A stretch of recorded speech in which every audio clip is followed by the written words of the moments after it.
हम सभी के मन में कभी ना कभी ये सवाल उठा होगा कि जिस भगवान की आप पूजा करते हो, अपने सुख दुख बांटते हो, वो एग्जिस्ट भी करता है या नहीं।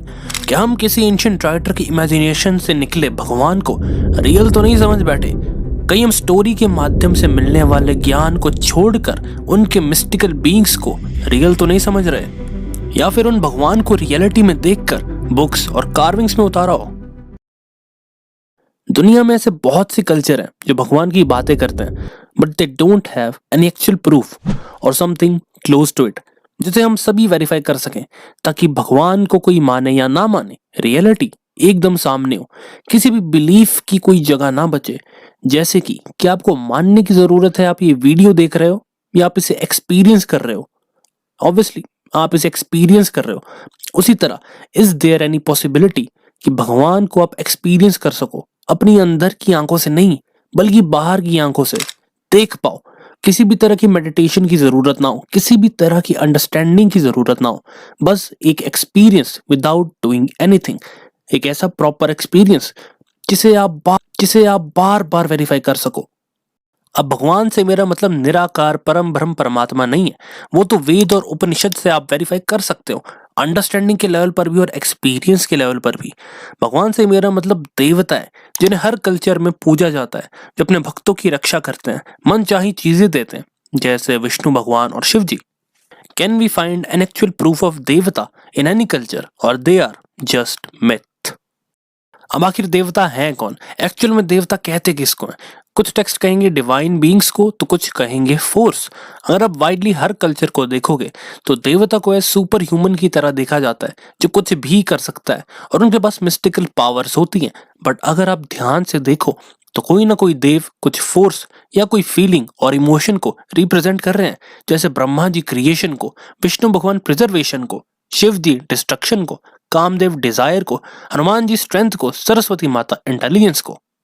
देवताओं को कई जगह शरीर के स्टैंड पॉइंट से बोला जा रहा है, कहीं फोर्स के स्टैंड पॉइंट से बोला जा रहा है। It's like similar term use to describe two things. अगर सिंपल शब्दों में देवता को समझे, मतलब higher power and higher power holded by some good being और non physical force to do good things is equal to devata. But why we want to know about the reality of devatas and क्या हमारी जिंदगी में उनकी कोई importance है? Well, हम देवताओं के बारे में इसलिए जानना चाहते हैं because we are curious to know about the nature of existence. एक हायर रियलिटी या डिफरेंट रेल्म की पॉसिबिलिटी तो खुले और देवताओं को इन्वोक करके दुनिया के कुछ अनसॉल्व्ड मिस्ट्रीज जैसे जन्म मृत्यु परलोक के आंसर मिल जाए। सीरियसली सोच के देखो, अगर हमें पता लग जाए कि देवताओं से बातचीत कैसे करते हैं, we can solve many problems. आप सभी के घर के कोई ना कोई कुल देवता या देवी तो होंगे ही। कहा जाता है कुल देवता या देवी की पूजा करने से सुख शांति बढ़ती है, आपको सडन डेथ से बचाते हैं, चोट चपेट से बचाते हैं और आपके मटेरियलिस्टिक डिजायर पूरा करते हैं। उसके बदले में आपको कुछ रिचुअल्स करने होते हैं। मोस्टली लोग इसी चीज में इंटरेस्टेड होते हैं और ऐसी चीज के बारे में कौन नहीं जानना चाहेगा। अब आखिर देवतास इतने सारे कल्चर में इंट्रोड्यूस कैसे हुए? कैसे इतने सारे कल्चर्स देवताओं पर विश्वास करने लगे? अकॉर्डिंग टू एक्सपर्ट्स, तो प्री हिस्टोरिक टाइम यानी काफी पहले के लोग, जब चीजें टेक्स्ट की फॉर्म में लिखी नहीं जाती थी, जब हम हंटर गैदरर्स थे, जब हमने अपनी कम्युनिटीज बनाना स्टार्ट ही किया था, तब हम एनिमिज्म को फॉलो करते थे। एनिमिज्म का मतलब एक नेचर वर्शिप है, including deities living and non living beings. Animism लोग इसीलिए फॉलो करते थे क्योंकि वो अपने आसपास की चीजों में लॉजिक ढूंढना चाहते थे, कि प्राकृतिक घटनाओं को एक्सप्लेन करने के लिए कुछ तो रीजन ढूंढ सके। इससे मिलती जुलती टर्म है एजेंसी डिटेक्शन। हम ह्यूमंस एजेंसी डिटेक्ट करने में वायर्ड है, मतलब किसी भी चीज के पीछे कारण ढूंढना। जैसे अगर प्रकृति में कुछ महत्वपूर्ण घटना घटती है, फसल उगाना या फिर कोई आपदा, तो हम किसी न किसी कारण को ढूंढते हैं उस चीज को एक्सप्लेन करने के लिए। एजेंसी डिटेक्शन हमारे पुराने एवोल्यूशनरी इतिहास से जुड़ा हुआ है। जब हमारे एंसेस्टर्स सर्वाइवल की जंग लड़ रहे थे, तब ये चीज हमारे खतरे को पहचानने में मदद आती थी। जैसे शेर की दहाड़ मतलब खतरा। प्राकृतिक चीजों को देवताओं से जोड़ना एक sense of cause and comfort प्रदान करता है, and it is easy to explain. हम थंडरस्टॉर्म, फायर, विंड ऐसी चीजों को एक्सप्लेन करने के लिए देवताओं का सहारा लेते थे। ये मानते थे कि इन शक्तियों को कोई देवता होल्ड करता है। इसीलिए हमने प्राकृतिक घटनाओं को इंसान जैसे दिखने वाले देवताओं से जोड़ दिया। इसी के साथ साथ ये चीज हमें साइकोलॉजिकल कंफर्ट देती है। इंसानों की तरह दिखने वाले देवताओं पर विश्वास करना एक साइकोलॉजिकल कंफर्ट प्रोवाइड करता है। रिचुअल्स और प्रेयर के थ्रू आपको ऐसा लगे कि आप देवताओं के कांटेक्ट में हो। ये चीज आपको दुनिया की मुश्किलों से लड़ने में मदद करती है। इसी के साथ एक ऐसा साइकोलॉजिकल कंफर्ट कि हमारे पीछे कोई तो है जो सब देख रहा है, कोई तो है जो भविष्य में सब कुछ ठीक कर दे। प्री हिस्टोरिक टाइम के बाद हमारे पास आता है एंशिएंट सिविलाइजेशन टाइम, जब हमने चीजों को करने के काफी एडवांस टेक्निक्स ढूंढ ली थी, इतनी एडवांस कि शायद आज भी वो पॉसिबल नहीं। But how they started worshipping deities, और क्या हम देवताओं की एग्जिस्टेंस की कुछ इंसाइट्स इसमें ले सकते हैं? मेसोपोटामियन सिविलाइजेशन टाइग्रिस और यूफ्रेटस रिवर के बीच में स्थित थी। अनुमान लगाया जाता है ये सिविलाइजेशन 6000 से 7000 साल पुरानी है। मेसोपोटामिया का मतलब ही नदियों के बीच का देश होता है। उनकी सिटीज काफी एडवांस थी। वो काफी अच्छे आर्ट और आर्किटेक्चर को जानते थे। उन्होंने एडवांस मैथमेटिक्स डेवलप कर दी थी, जिसमें वो बेस 60 सिस्टम का यूज करते थे। जैसे 60 सेकंड का 1 मिनट, 60 मिनट का 1 घंटा। हफ्ते के हर दिन को उन्होंने अपने देवताओं के नाम पर रख दिया था। वेल, ये बताना थोड़ा मुश्किल हो सकता है कि एग्जैक्टली सुमेरियंस ने देवताओं पर विश्वास करना कब स्टार्ट किया, but we have some theories. Sumerians लोग पहले मोस्ट लाइकली एनिमिस्टिक बिलीफ रखते थे। उन्होंने प्राकृतिक घटनाओं को सुपर नेचुरल बींग्स के रूप दे दिए। जैसे जैसे सिटी स्टेट्स बनने लगी, वैसे वैसे उनकी बिलीफ और स्ट्रक्चर्ड होने लगे। उन्होंने हर शहर को एक देवता से एसोसिएट कर दिया था। हर शहर के अपने अपने देवता होते थे जो उस शहर को प्रोटेक्ट करते थे। सुमेरियंस अनुनाकी देवताओं में मानते थे। वो मानते थे अनुनाकी देवता किसी प्लेनेट निबिरू से आए थे। अनुनाकी देवताओं ने ही सुमेरियंस को एग्रीकल्चर, मैथमेटिक्स, इन सब चीजों का नॉलेज दिया था। अनुनाकी ने सुमेरियंस को मंदिर बनाने के लिए कहा था, जिसे उन्होंने नाम दिया जिगुरत, जो कि लगभग पिरामिडिकल शेप के हैं।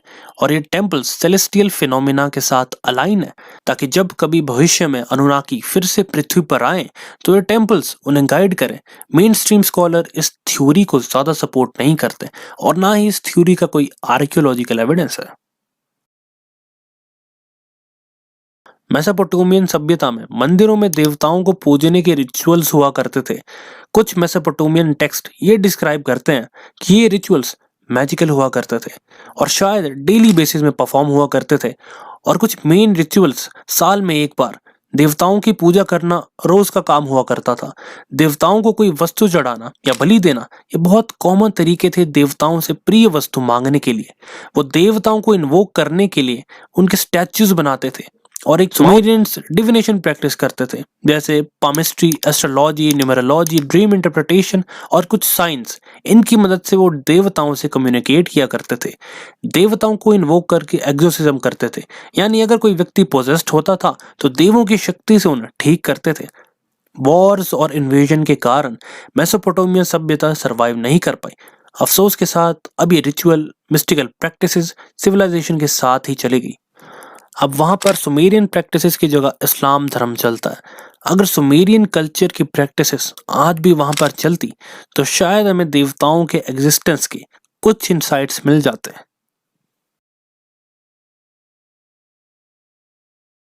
इजिप्शियन सिविलाइजेशन अफ्रीका के नॉर्थ ईस्ट पार्ट में नाइल रिवर के साथ स्थित थी। ये सिविलाइजेशन करीब 5000 साल पुरानी है। इजिप्शियंस अपने आर्ट एंड आर्किटेक्चर में कितने एडवांस थे, हम ये पिरामिड्स को देख के ही पता लगा सकते हैं। वेल, आज की डेट में अगर हम पिरामिड्स बनाने की सोचें तो इसमें बिलियंस ऑफ डॉलर का खर्चा आ जाए, और उस टाइम में उन्होंने ये कैसे किया ये किसी को भी नहीं पता। इजिप्शियंस भी पहले एनिमिस्टिक बिलीफ रखते थे।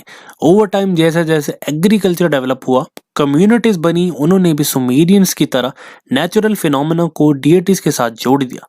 Well, we cannot say how exactly they start believing in deities, but कुछ टेक्स्ट ये कहते हैं कि इजिप्शियन गॉड सेल्फ क्रिएटेड है, वो खुद से बने, जैसे इजिप्शियन गॉड एटम। एटम ही है जिसने इस क्रिएशन को एग्जिस्टेंस में लाया है। And the mythology goes on. Egyptian लोग देवताओं को प्रसन्न करने के लिए, उनसे ब्लेसिंग लेने के लिए कुछ चीजें या तो ऑफर करते थे या कुछ सेक्रीफाइस।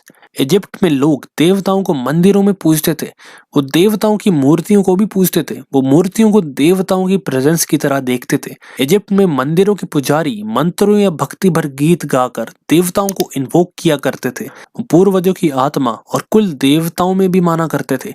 सुमेरियंस की तरह ही इजिप्शियंस रीजनल डिएटीज में मानते थे ताकि वो उन्हें खतरों से प्रोटेक्ट कर सके और फसलों में मदद कर सके।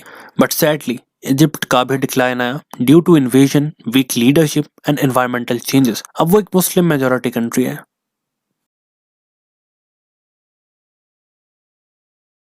नॉर्थ और सेंट्रल अमेरिका में बसी माया सिविलाइजेशन मोर और लेस बाकी सिविलाइजेशन की तरह ही बिलीफ्स होल्ड करती थी। ये सिविलाइजेशन भी बाकियों की तरह ही विकसित थी। इन्हें काफी अच्छी astronomical, agriculture, mathematics, art, architecture इन सब की नॉलेज थी। वो मानते थे कि उनके देवताओं ने 4 दुनिया क्रिएट की हैं, जिनमें से 3 खत्म हो चुकी हैं और वो चौथी दुनिया में रह रहे हैं। इस सिविलाइजेशन को लगभग 3000 साल पुराना माना जाता है। माया सिविलाइजेशन के लोग देवताओं और पूर्वजों की पूजा करते थे। वो लोग सुपर नेचुरल चीजों में बहुत मानते थे। वो मानते थे कि देवताओं की वजह से ही दुनिया चल रही है और उन्होंने ही इसे क्रिएट किया। बाकी सिविलाइजेशन की तरह माया सिविलाइजेशन का भी डिक्लाइन हुआ। साइंटिस्ट अपनी थ्योरी देते हैं कि एनवायरमेंटल फैक्टर की वजह से ये सिविलाइजेशन सरवाइव नहीं कर पाई। कुछ कहते हैं कि वॉर की वजह से डिक्लाइन हुआ। वेल, रीजन अननोन है।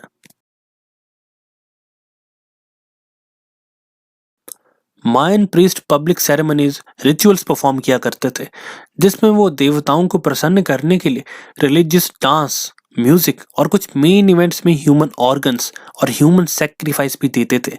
इस सिविलाइजेशन में ह्यूमन सेक्रीफाइस सबसे बढ़कर माना जाता था।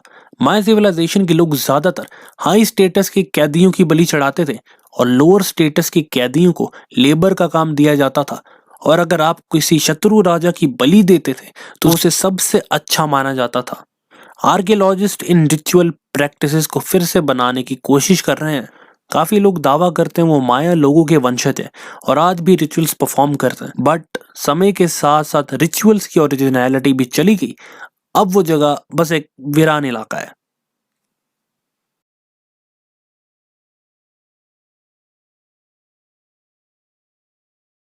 Indus Valley civilization combined Egypt और मेसोपोटामिया से 12 गुना बड़ी थी। अनुमान लगाया जाता है कि ये सिविलाइजेशन 4000 साल पुरानी थी। यहाँ की सिटीज काफी वेल प्लान्ड थी। यहाँ पर काफी बेटर ड्रेनेज सिस्टम था। इंडस वैली के लोग आर्किटेक्चर, पॉटरी और स्टील कार्विंग में काफी स्किल्ड थे। अब इंडस वैली सिविलाइजेशन में देवताओं को पूजने का कोई ठोस सबूत हमें नहीं मिलता है, क्योंकि अभी तक हम इस सिविलाइजेशन की लिपि को डिकोड ही नहीं कर पाए हैं। वहीं दूसरी तरफ कुछ सील्स मिली हैं जिसे हम अनुमान लगा सकते हैं कि वो किस देवता या देवी को रिप्रेजेंट कर रही है। जैसे पशुपति सील, बहुत से लोग कहते हैं ये सील भगवान शिव को रिप्रेजेंट करती है, क्योंकि इस सील में जो व्यक्ति हैं वो एक योगिक पोज में बैठे हैं और उनके आसपास काफी जीव जंतु हैं। शायद इसलिए लोग उन्हें शिव जी मानते हैं। बट वहीं पर कुछ एक्सपर्ट्स का कहना है ये डिवाइन फिगर हो सकता है, बट ये शिव जी तो बिल्कुल भी नहीं है, क्योंकि इसमें शिव जी की पर्सनैलिटी से जुड़ी एक भी चीज नजर नहीं आती। उनका कहना है कि ये कोई और पशुपति देवता है जो वैदिक काल में एनिमल्स के प्रोटेक्टर थे, और कुछ लोग तो इसे महिषासुर से भी कंपेयर करते हैं because of its horn in the head. But still ये फिगर अभी पूरी तरह से नोन नहीं है। अब इस सेल को आप देखो तो इसमें दिखाया जा रहा है कि एक पीपल के पेड़ के अंदर कोई देवता है और कुछ लोग उस देवता की पूजा कर रहे हैं। वाइडली लोग इस पे एग्री करते हैं कि ये काइंड ऑफ अ रिचुअल है और इसे एक रिचुअल का प्रूफ मानते हैं। ग्रेट बाथ नाम की एक जगह जो मोहनजोदारो में, स्कॉलर्स ये मानते हैं कि यहाँ पर इंडस वैली सिविलाइजेशन के लोग अपने रिचुअल्स परफॉर्म किया करते थे। बट हमें अभी तक नहीं पता कि यहाँ के लोग कौन कौन से रिचुअल्स को फॉलो करते थे, कैसे करते थे और किस देवी या देवता को मानते थे। हम अभी तक बस अपनी अजम्पशन दे सकते हैं। अभी तक मैंने जिस भी सिविलाइजेशन के बारे में बात की वो अपने टाइम के हिसाब से काफी एडवांस थी, देवताओं में मानती थी, almost same ritual, same beliefs, और कई जगह हमें सिमिलर देवता भी देखने को मिल जाते हैं। बट ऐसा क्यों? वेल, कॉन्स्पिरेसी थ्योरी तो बहुत सारी है। जैसे ये सभी सभ्यता के लोग एक ही देवता को मानते थे, बस अलग अलग जगह पर अलग अलग नाम से प्रचलित है। नॉर्स में थॉर, ग्रीक में ज्यूस और भारत में इंद्र। हो सकता है थॉर और ज़्यूस इंद्र भगवान से इंस्पायर्ड हो। जैसे काफी फेमस स्टोरी है जिसमें थॉर एक बड़े सर्पेंट जॉर्मुगेंद्र को मार देते हैं। सिमिलरली इंद्रदेव भी एक बड़े सर्पेंट वृत्र को मारते हैं। वी कैन क्लियरली सी कि ओरिजिनल कौन सा है। एक थ्योरी से हटकर अगर हम स्कॉलर की सुने तो कहते हैं कि ये सिविलाइजेशन के गॉड और रिचुअल्स में थोड़ी बहुत सिमिलरिटीज इसीलिए है क्योंकि हम सेम साइकोलॉजिकल बिहेवियर शेयर करते हैं। डीप डाउन सब एक रूट के ही हैं। याद है मैंने पहले एजेंसी डिटेक्शन और एनिमिज्म की बात की थी। कैसे प्री हिस्टोरिक टाइम के लोग नेचर के फिनोमिनास को एक्सप्लेन करने के लिए देवताओं से जोड़ देते थे। इसके पीछे का कारण भी वही है। इट इज पॉसिबल कि मेरे मन में जो आइडिया देवताओं से रिलेटेड चल रहे हो वो किसी और जगह किसी और व्यक्ति के मन में सेम चल रहे होंगे। शामनिज्म भी इन सिविलाइजेशन में प्रैक्टिस हुआ करता था, बट शामनिज्म इन सिविलाइजेशन से पहले की चीज है। जब कम्युनिटीज अपनी अर्ली स्टेजेस में थी तब शामनिज्म बना था। शामनिज्म एक स्पिरिचुअल बिलीफ और प्रैक्टिस है जो आपको दुनिया में काफी जगह देखने को मिल जाएगी। इसमें एक व्यक्ति आत्माओं या देवताओं की दुनिया से कम्युनिकेट कर सकता है। ये लोग किसी भी व्यक्ति को हील करने की क्षमता रखते हैं, देवताओं और सुपरनेचुरल बीइंग्स से बातचीत कर सकते हैं। कुछ लोग क्लेम करते हैं ये सब चीजें विटनेस करने का। बहुत लोग दावा करते हैं कि शामन ने हमें ठीक कर दिया, किसी के शरीर से बुरी आत्मा निकाल दी, साक्षात देवता शामन के शरीर में आ गए। बट इन सब पर कोई सर्टिफाइड डेटा हमें नहीं मिलता, ये बस लोग क्लेम करते हैं। शामनिज्म एक सब्जेक्टिव चीज है। किसी एक व्यक्ति को कुछ एक्सपीरियंस हुआ तो किसी दूसरे को कुछ। बट देखा जाए तो शामनिज्म लगभग हर पॉलिथिस्टिक कल्चर में फैला हुआ है। Siberia, Mongolia, Africa, Indonesia, India, China, Japan और भी बहुत सी जगह हैं। इतने डिफरेंट रीजन्स में होने के बावजूद भी ये प्रैक्टिसेस मोस्टली एक ही जैसी होती है। लोग म्यूजिकल इंस्ट्रूमेंट बजाते हैं और एक व्यक्ति ऑल्टर्ड स्टेट ऑफ कॉन्शियसनेस में जाता है और उस पर्टिकुलर एरिया के लोगों के बारे में या तो कुछ सलाह देता है या तो भविष्य के बारे में बताता है और माना जाता है कि उसके अंदर से कोई देव शक्ति बोल रही है। शामनिज्म कितना रियल है ये शायद हम वेरीफाई ना कर पाए बिकॉज इट इज सब्जेक्टिव। अगर हम एक वाइड रिसर्च कंडक्ट करते हैं विद अलग अलग शामन और सभी पॉसिबल तरीके से तो शायद एक पॉसिबिलिटी है हम इसकी ऑथेंटिसिटी जान पाए, या फिर आप खुद भी इन चीजों को एक्सपीरियंस कर सकते हैं by exploring the shamanic culture. Based on that आप अपने कंक्लूजन ड्रॉ कर सकते हो। बट स्टिल आप फिर भी शायद पूरी तरह से ना जान पाओ कि सच क्या है। एक व्यक्ति आखिर कितने ही शामन को स्टडी कर लेगा, but if you have a team then go for it. मैं ये नहीं कह रहा कि शामनिज्म फेक है या रियल, क्या कुछ ऐसा है जिसे पर्सनल एक्सपीरियंस के साथ साथ सभी को एक्सपीरियंस करवाया जा सके।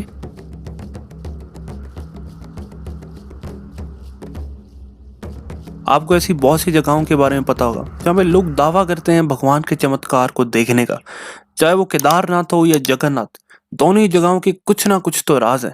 केदारनाथ की बाढ़ के बारे में तो सभी को पता होगा जिसमें सब कुछ चला गया सिवाय भोलेनाथ के मंदिर के। अब सवाल यहाँ पे ये आता है कि वो मंदिर क्यों नहीं बह गया, किसी शक्ति की वजह से या फिर उसके निर्माण के कारण की वजह से। कहा जाता है केदारनाथ के निर्माण में जो पत्थर यूज हुए हैं उसमें टेम्परेचर के चेंज होने से कोई भी फर्क नहीं पड़ता। जियोलॉजिस्ट के अनुसार ये मंदिर 400 साल बर्फ के नीचे था, फिर भी इसे कुछ नहीं हुआ। और इस तरह के पत्थर यहाँ आसपास किसी भी जगह में नहीं मिलते और पता नहीं कैसे उस जमाने के लोगों ने ये पत्थर यहाँ ले आए। पर कमाल की बात तो तब हो जाती है जब बाढ़ में एक पत्थर ठीक इस मंदिर के पीछे आ जाता है और पानी के तेज बहाव में भी लगभग 12 फीट पीछे खड़ा रह जाता है और वो पत्थर का साइज लगभग इस मंदिर के पिछले हिस्से के बराबर था।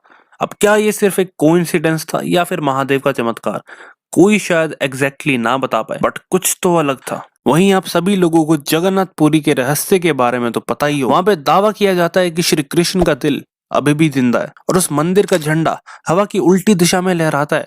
उस मंदिर की इवन परछाई तक नहीं दिखती है। ऐसे बहुत सारे मंदिर हैं जहां पर कोई ना कोई राज है, जैसे ज्वालाजी मंदिर जहां पर ना जाने सदियों से ज्योति जल रही है without any fuel. Scientist in सभी के ऊपर अपनी थ्योरी देते हैं कि मंदिर के नीचे एक सोती हुई ज्वालामुखी है, जैसे एक नेचुरल गैस बाहर फ्लेम के रूप में आ रही है।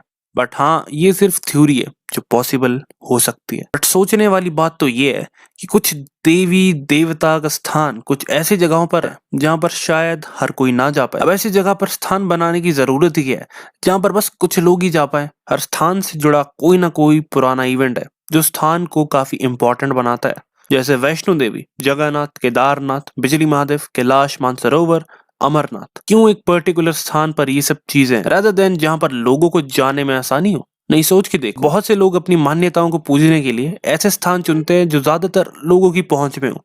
But in the case of devatas ये बिल्कुल ही ऑपोजिट है। But is there something super natural जो सिर्फ सब्जेक्टिव ना हो, किसी एक व्यक्ति तक सीमित ना हो, बट बहुत से लोग उसे एक्सपीरियंस कर सके बार बार, ताकि वो चीज बस एक कोइंसिडेंस ना रहे, एक एक्चुअल रियलिटी हो। और मुझे लगता है there is something like that. देव कल्चर या देव संस्कृति, इस कल्चर में देवताओं को पूजना और कुछ माध्यमों के द्वारा देवताओं से कम्युनिकेट करना है, उनसे गाइडेंस लेना है। ऑल्दो इसमें बहुत सी चीजें आती हैं, बट हम ज्यादा डीप में नहीं जाएंगे। भारत की बहुत सी जगहों में आपको ये कल्चर देखने को मिल जाएगा। कांतारा मूवी में भी इसी कल्चर के बारे में बताया गया है। मैं हिमाचल के देव कल्चर के बारे में बात करने वाला हूँ, because I know it very closely. इस कल्चर में शामन के साथ साथ आपको देवी देवताओं के रथ भी देखने को मिल जाते हैं, जिसमें हम देवताओं को इन्वोक करते हैं और वो रथ देवताओं की शक्ति से हिलता है।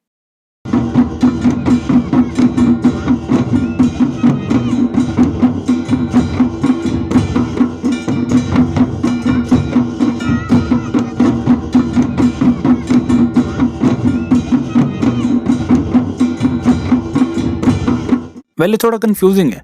मैं ऐसे 100% गारंटी से आपको नहीं कह रहा कि ये रथ अपने आप हिलता है, but in my experience this is because of the power of deity. ये चीज सब्जेक्टिव नहीं है, इसे आप ऑब्जर्व कर सकते हैं, अपनी आंखों से देख सकते हो और दूसरों को भी दिखा सकते हो। ये रथ देवता को दर्शाता है। इन रथ को हम केवल रथ की तरह नहीं देखते, इसे देवता की प्रेजेंस की तरह देखा जाता है। जहाँ शामन या फिर लोकल लैंग्वेज में कहें तो गूर को थोड़ा मेडिटेट करना होता है देवता को अपने अंदर इन्वोक करने के लिए। बट रथ में देवताओं को इन्वोक करने के लिए कोई मंत्र नहीं बोलने पड़ते। इस रथ को आप देवता का एक तरह का शरीर मान सकते हो, जिससे वो साइन लैंग्वेज में डायरेक्ट कम्युनिकेट करते हैं। जैसे रथ का आगे पीछे होना यानी देवता बोलना चाहते हैं हाँ या ना, या रथ का एग्रेसिवली मूव करना मींस देवता क्रोधित है या जोश में। देवता का रथ का हिलना कभी कभार नहीं होता, ये बार बार होता है जितनी बार आप देवताओं से कांटेक्ट करना चाहो या कोई इवेंट हो। और ऐसे बहुत से इवेंट होते हैं जहाँ पर ये चीज आप खुद एक्सपीरियंस कर सकते हैं।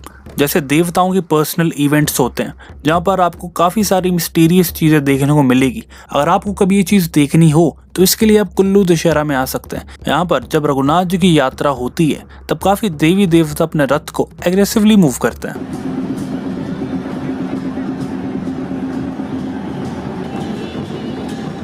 बहुत से लोग कहते हैं तुम ये रथ खुद हिलाते हो, बट हम इसे हिलाना ही क्यों चाहेंगे? इससे हमें कोई फायदा तो होता नहीं, ना ही रथ को हिलाने से देवता के फॉलोअर्स में उतनी बढ़ोतरी होती है। बहुत सारे ऋषि देव यानी जो देव ऋषि हैं वो अपने रथ को नहीं हिलाते। Rare of the rare chance है कि ऋषि देव उस रथ को हिलाएं, बट अगर आप उनकी फॉलोइंग देखो तो वो देवता जो अपनी ताकत से रथ को हिलाते हैं या तो उनसे ज्यादा या तो उनके बराबर की होती है। मतलब इट डजंट मैटर अगर कोई देवता अपने रथ को हिलाता है या नहीं। इस रथ की अपने आप हिलने की वजह अभी तो मेरे समझ से परे है, फिर भी हम अपने लॉजिकल रीजनिंग दे सकते हैं। जैसे शायद रथ के अंदर कुछ विशेष चीज लगी हो जो म्यूजिकल इंस्ट्रूमेंट से कुछ वाइब्रेशंस को पकड़कर उसे हिलाती हो, बट रथ किसी भी ऐसी चीज से नहीं बना होता जो म्यूजिक से इतना ज्यादा वाइब्रेट करे। और वैसे भी बिना म्यूजिक इंस्ट्रूमेंट के भी ये रथ हिलता है। बाकी बात आम भाषा में जैसे बोल सकती ऑल द बेस्ट बढ़िया। दूसरा लॉजिक हम ये लगा सकते हैं कि रथ किसी पर्टिकुलर एनवायरनमेंट में हिलता है, यानी आसपास कुछ ऐसी चीजें हों जो रथ को अपने आप हिलने में मदद करें। बट ऐसा भी कुछ नहीं है, ये रथ एनवायरनमेंट पर डिपेंड नहीं करता। जो भी एनवायरनमेंट हो, जैसा भी एनवायरनमेंट हो, if the deity wants to move it it will move. तीसरा रीजन शायद कोई ये दे दे कि ये जो रथ उठाने वाले लोग होते हैं वो जाने अनजाने में रथ को हिलाते हैं, बट अगर आप खुद रथ को हिलाने की कोशिश करो तो वो ज्यादा नहीं हिलता। मतलब आप डिफरेंस पता लगा सकते हैं कब देव अपने रथ को हिला रहे हैं और कब लोग। फिर एक रीजन ये भी हो सकता है कि हम कोई हिडन साइंस इसमें इस्तेमाल कर रहे हो, जाने अनजाने में कोई साइंस इसमें यूज हो रही हो। बट अगर ऐसा है तो सभी रथ को हिलना चाहिए था, सिर्फ कुछ एक रथ को नहीं। कई बार तो ऐसे भी इंसिडेंट होते हैं जहाँ पर देवता आगे चलने से ही मना कर देते हैं। हम जितनी भी फोर्सफुली कोशिश करें रथ को आगे चलाने की, रथ अपनी जगह से हिलता ही नहीं। काफी जगहों पर देवताओं के ऐसे भी रथ होते हैं जो तब तक नहीं उठाए जाते जब तक वो रथ खुद ना हिले।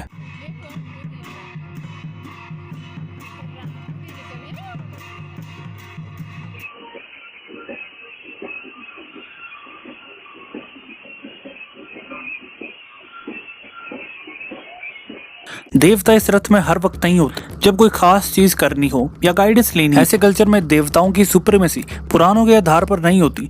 जैसे कुछ जगह कोई ऋषि देव सुप्रीम होंगे तो कुछ जगह नाग देवता। यहाँ पर पर्टिकुलर गॉड को कुछ पर्टिकुलर चीजों के लिए भी एसोसिएट किया जाता है। जैसे कुछ देवता फर्टिलिटी के लिए ज्यादा माने जाते हैं, तो कुछ बीमारियां ठीक करने के लिए, तो कुछ एक्सोर्सिज्म करने के लिए। अगर आप अपनी हेल्थ इश्यूज लेके किसी ऐसे देवता के पास चले गए जो हेल्थ इश्यूज सॉल्व करने के लिए ज्यादा नहीं जाने जाते, तो शायद वो आपकी प्रॉब्लम सॉल्व कर दे, बट वो आगे किसी और देवता को रेकमेंड करते हैं जो उन चीजों के लिए ज्यादा जाने जाते हैं। काफी सारे रियल इंसिडेंट्स हैं जहाँ पर देवताओं ने लोगों की प्रॉब्लम सॉल्व करी। काफी पोजेशन और ब्लैक मैजिक के इंसिडेंट है। अगर कोई चाहे तो वो देवताओं से प्रश्न पूछ सकता है और अपने जवाब पा सकता है। ये गुर बात कर रहे हैं अभी देव से, आप देखोगे वो, ये देखो ये देव बात कर रहे हैं गुर से। ये देखो पूछ डालते हैं, ये देखो ये पूछते हैं। ये देव खड़े हैं ना इस टाइम, तो दरबार में आए हुए हैं और जो भी अपनी प्रॉब्लम्स होती हैं, बीमारियां, क्वेरीज होती हैं, वो पूछते हैं ये गुर है इनके थ्रू। और ये उसी टाइम देवता आपको जो है जवाब देते हैं कि होगा या काम या नहीं होगा। बिलीव नहीं होता तो मैं दिखाता हूँ। इस लड़के ने देखो ये पकड़ा है, ये देखो कुछ नहीं कर रहे हैं, देखो खड़ा है, ये कुछ नहीं कर रहा है, पर उसके बावजूद देखो आप, ये देखो वो देखो वो भी कुछ नहीं कर रहे हैं। देखो और देवी देखो, ये दोनों छोड़ देंगे। ये पकड़ने इसलिए पड़ती है कि इधर उधर ना गिर जाएं। और ये देखो ये देखो ये देखो ये देख रहे हो, ये जो मोमेंट आप देख रहे हो, ये स्वयं देवी देवता अंदर वास करते हैं। ये पूछ रहे हैं देवी देवता से, लाइव बात चल रही है इस टाइम, आप देख रहे हो सामने। और गुर के साथ साथ अभी देवी देवता आपको आंसर दे देंगे। सामने देवी देवताओं से बात हमारे, ये देखो देख रहे हो कैसे बात कर रहे हैं। पावर फील करोगे ना, यहाँ गूज़बम्स आ जाएंगे आपको। गूज़बम्स देखो, देवता जो उधर को जा रहे मना कर रहे हैं, नहीं नहीं, ये देखो ये मना कर रहे हैं, देखो ये देखो उधर को जा रहे मना कर रहे हैं, इधर को तो हाँ करेंगे। ये देखो, वाह वाह वाह वाह। अब ये दूसरी जगह एक्चुअली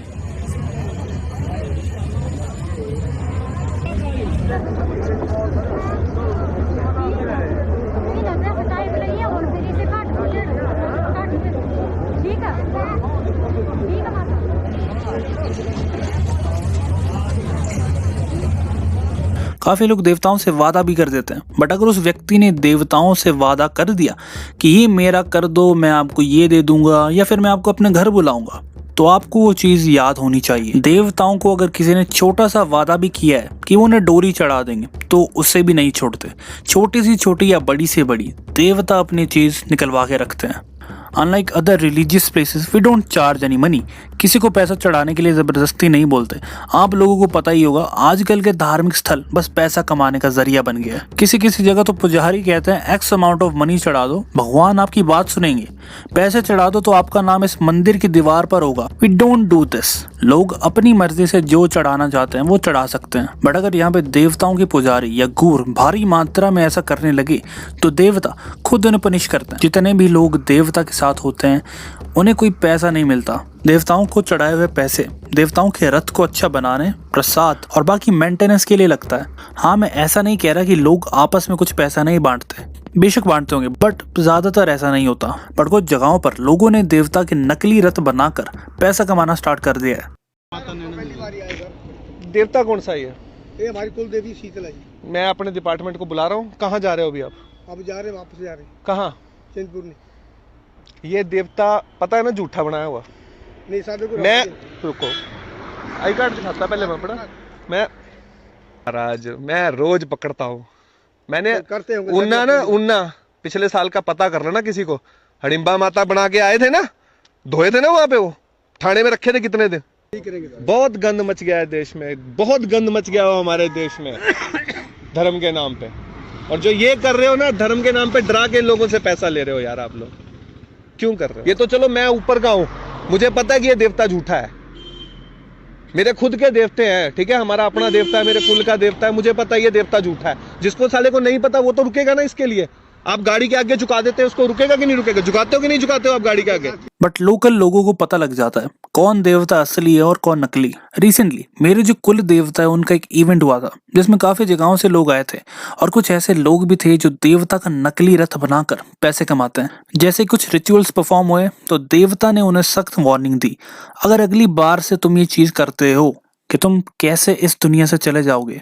ये किसी को पता नहीं लगेगा। मैं पहले ही ऐसे 500 लोगों को दबा चुका हूँ। धर्म स्थलों का इतिहास जानकर देवताओं पर विश्वास करना ये आपकी मर्जी है, बट अगर देवताओं को रियलिटी में जानना हो, देव कल्चर से बेहतर चीज आपको कहीं नहीं दिखेगी। ऑल्दो मैं किसी भी चीज के डेप्थ में नहीं गया, मैंने एक जनरल आइडिया की बात की है। मैंने बस ऊपर ऊपर से आपको बताया कि ये कल्चर क्यों स्टैंड अलोन करता है बाकी कल्चर से। अभी तक मैंने जो भी बातें कही उन बातों को just as a piece of information देखिए, बिलीव करने की बिल्कुल भी जरूरत नहीं है। अगर इस चीज को वेरीफाई करना हो, कभी टाइम लगे तो इस चीज को एक्सपीरियंस करने आ जाना, अच्छा खासा टाइम कल्चर में बिताना, then you can draw your conclusions. फिर भी एक एडवाइस, देवताओं को शरीरधारी व्यक्ति से जोड़ने की कोशिश ना करें। हो सकता है उनका कोई फिजिकल शरीर हो और हो सकता है ना हो। यस, यू कैन क्वेश्चन कि देवता किसी पर्टिकुलर जगह की पर्टिकुलर कॉन्शियसनेस तो नहीं है, बट क्या वो एनर्जी डिवाइन एनर्जी है, क्या वो देवता है? तो शायद आपको इसमें बिलीफ की जरूरत ना पड़े। अगर मैं अपने एक्सपीरियंस से बोलूं तो you don't have to believe in God if you can experience it.